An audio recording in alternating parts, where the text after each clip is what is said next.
Ndugu wa Tanzania wenzetu, Chadema tunatoa wito kwa Watanzania wote kutembelea na kutoa misaada ya kibinadamu kwa wahanga na familia zao.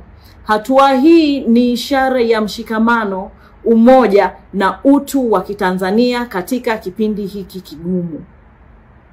Ndugu wa Tanzania, aidha tunaitangaza namba maalum ya simu 0716 484 242.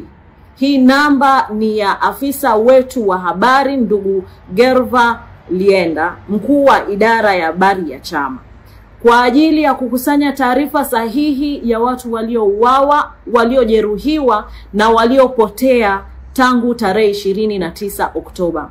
Taarifa hizo ziwe kwa mfumo ufuatao: kuwe kuna jina, umri, kazi, mahali tukio lilipotokea, picha au video ya muhusika na sehemu alipojeruhiwa. Taarifa hizo zitumwe kwenye namba tajwa hapo juu kama njia ya WhatsApp au SMS.